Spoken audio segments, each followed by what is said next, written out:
so I've done a fair amount of working on learning about neuroscience over the years because I wanted to know, why is it that my clients were doing certain things? Why is it that I did certain things? Because the spiritual is full of garbage. You always hear the hijacked narrative that comes from the New Agers or spiritualists, and they've stolen it from psychology, hypnotherapy, and neuroscience.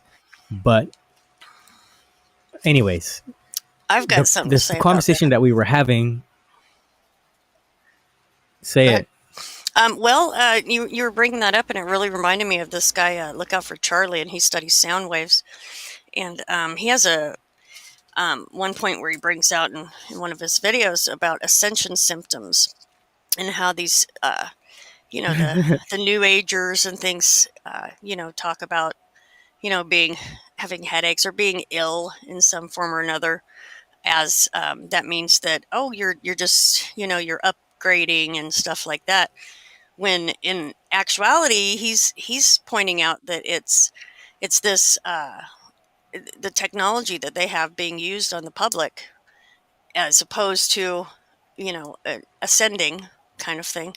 So and it's very in depth. That's just the the short and long of it, I guess. But yeah, so that kind of relates to what you were saying about that particular community, for sure.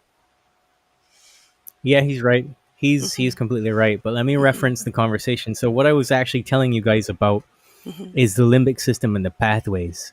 So what I have made my work about, my one-to-one personal sessions with people, it's very different to what you would encounter when you go to your traditional clinical hypnotherapist office.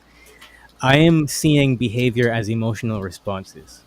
In order for me to do that, I have to look directly at the limbic system and how it is being triggered every day throughout your everyday life, whether it's how you think, believe, what you eat, what you drink. The limbic system has 3 pathways, and both of these pathways send and receive information that are then translated into some kind of emotion, usually negative. So what I'm saying is that the way that your pathways are interacting together will dictate your perceptions and emotions. Wow. And that will go on to trigger the resulting behavioral responses. So that means that you are at the whim of how you've been programmed or conditioned to respond. I make a distinction between programming and conditioning specifically because B.F. Skinner tells us what conditioning is, and programming, we know, is linguistic based.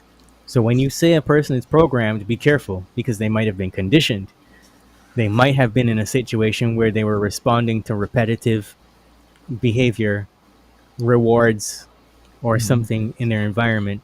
And programming might be language that's repetitively used to make them think a particular way, or gaslight them in a particular way, or they've taken that, interpreted it through the filters of other experiences, and then come up with their own conclusions about life and people. So a big part of my work is realizing that scientists sit around in labs making all these different chemicals and recalibrating old ones, like sugar, for example. Sugar is made to be even more addictive, and they do that by simply diluting it with other chemicals. So let's say, for example, now I know all about sugar because I come from the land of sugar, the land of sugar cane, the supplier of all sugar everywhere, Barbados, the sugar plantations. And the raw product that comes off of the factory line is much different to what you get in the stores, because you sell that to other countries. They send those things to factories that cut those things using lime or other chemicals, and they cut it down and cut it down and cut it down and refine it until it becomes white sugar, which means they've expanded a certain amount to be extremely sweet, and they can double their profits off of the original purchase, right?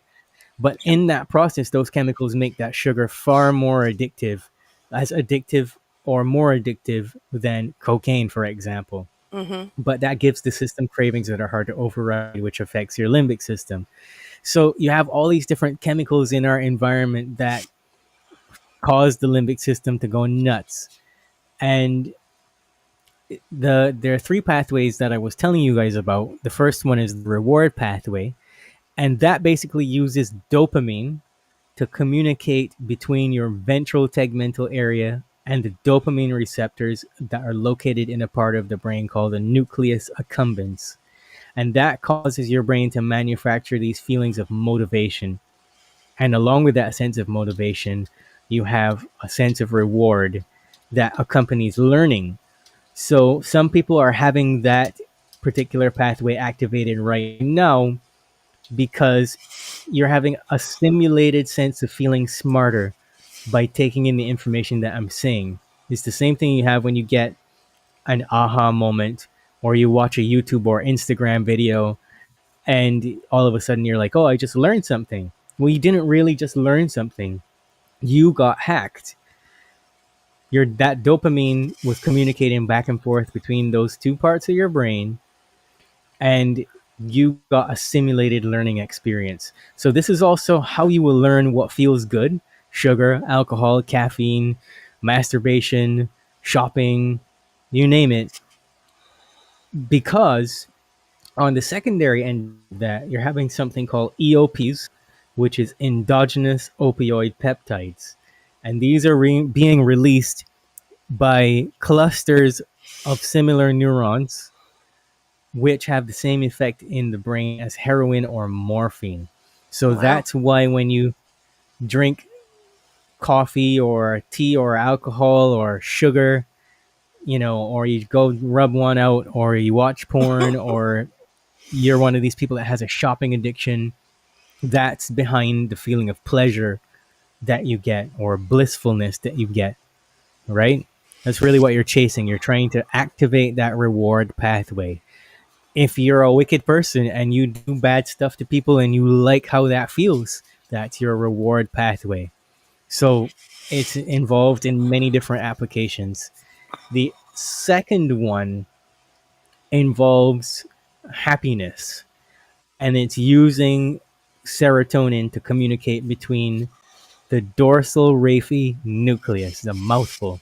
That's a part of the midbrain that contains these neurons that manufacture serotonin. It's a very small percentage of serotonin, but it's powerful enough to travel to various areas of the cerebral cortex. I know I'm using a lot of big words, but that basically gives you the ability to process experiences and judge them as good or bad. So this pathway is called the contentment pathway.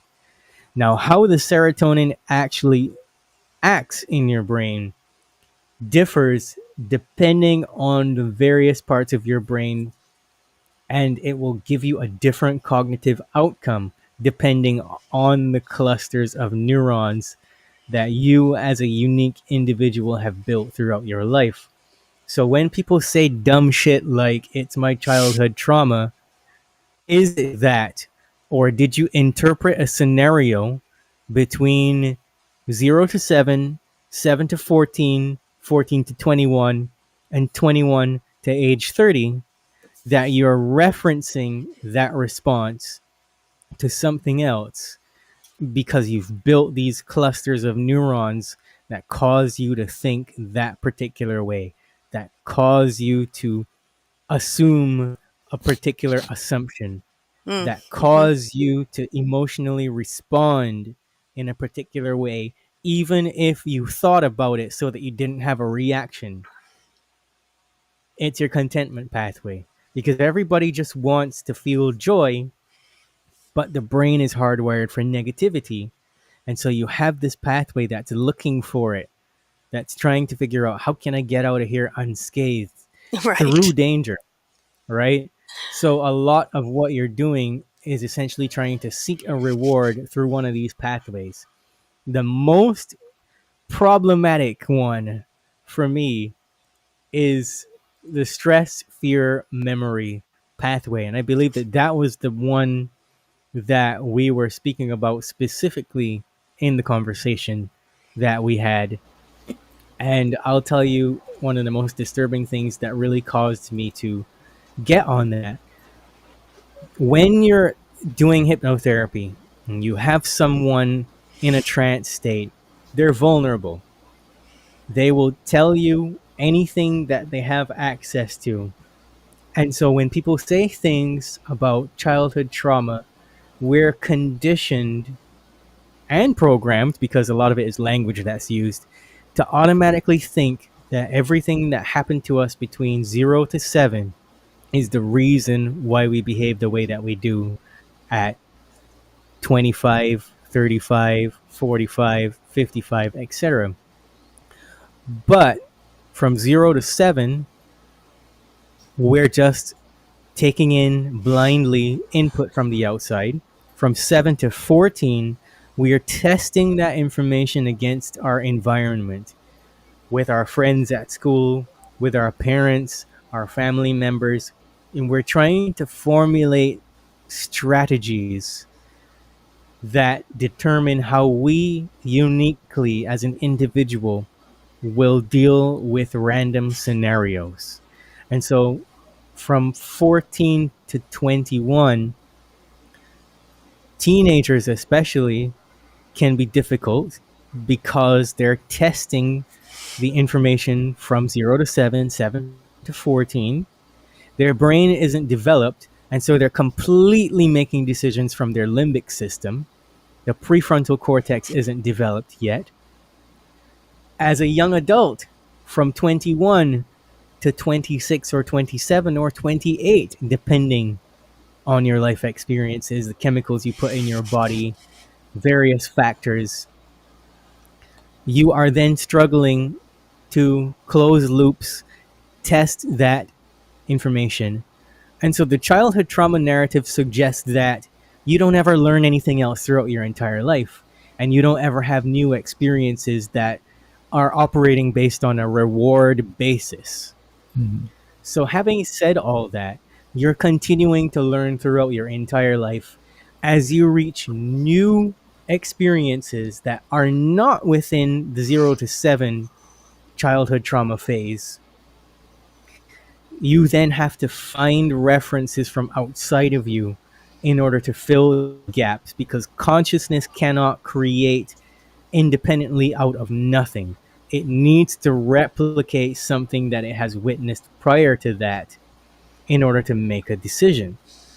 So, in poking around inside of people's subconscious minds, I realized that the memories and strategies that they were using in their relationships, specifically, in their health, specifically, was coming from the music and the television that they repetitively watched.